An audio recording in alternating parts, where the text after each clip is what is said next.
அஸ்ஸலாமு அலைக்கும். நோன்பு வருது. மக்கள் எல்லோரும் ஆர்வமாக நோன்பு வைக்கிறதுக்கு இருக்கிறாங்க. நோன்பு வைப்பது உடல் நலத்துக்கு நல்லது என்பதால் மட்டும் நோன்பு வைப்பதில்லை. ரமலான் மாதத்தில் நோன்பு வைக்க வேண்டியது கடமையானது. இறைவன் சொன்னதால் நோன்பு வைக்கின்றோம். நம்பிக்கை உயர்வுக்கு வழிகாட்டும்.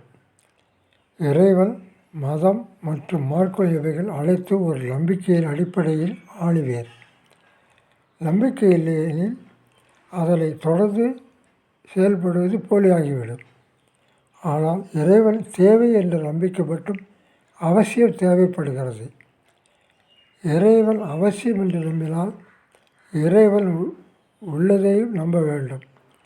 இறைவன் மீது கொண்டுள்ள நம்பிக்கையும் அவன் மீது வைத்துள்ள பற்றும் நம்மளை ஆத்ம திருப்திக்கான வாழ்க்கையை வழிவகுக்கும்.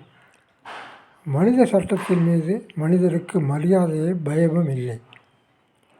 மனித சட்டத்திலே மனிதன்தான் விரும்பிய போக்கில் தனக்கு தகுந்தது போல் மாற்றம் செய்து கொண்டு வாழ முற்படும் போது பல குழப்பங்களும் அதிருப்தியும் சச்சரவும் ஏற்படத்தான் செய்கின்றது.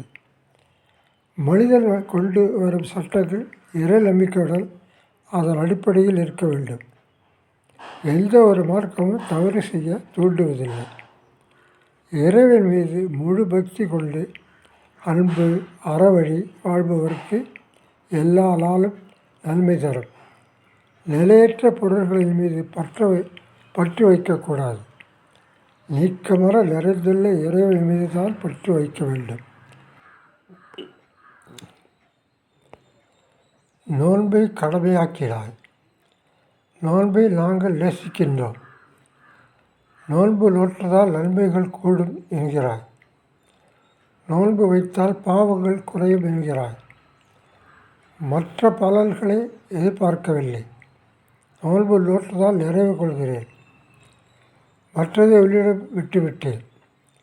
முற்றிலும் அறிந்தவள் நீ. நோன்பால் நாங்கள் அடையும் நிம்மதியே உயர்வானது. நோன்பு காலத்தில் அடையும் உயர்வும் மதிப்பும் நிம்மதியும் நீ கொடுத்த அருள். உனக்கே அனைத்து புகழும் உண்டாவதாக. நாட்டில் பஞ்சம். இறை நேசத்தால் ஓயாத உழைப்பில் உணவில் பஞ்சமில்லை. இறை நேசம் அதிகமானதால் கற்பனையில் பஞ்சம். இறை நேசத்தால் அவள் பெயரை உச்சரித்து கொண்டிருக்க நாவில் உமிழ்நீர் சுரப்பதில் பஞ்சமில்லை. நோன்பு காலத்தில் உள்ளாததால் உடலில் சோர்வில்லை. நோன்பின் மாண்பே மாண்பு. இயல்பான வாழ்வே தொய்வில்லை, தொடர முடிகின்றது. இந்த அருளை தந்த புனித மனம் உருவாக்க இறைவன் தந்த மாண்பே மாண்பு. காலமெல்லாம் அவனுக்கு அன்றி உறுத்தாகட்டும். ஆமீன்.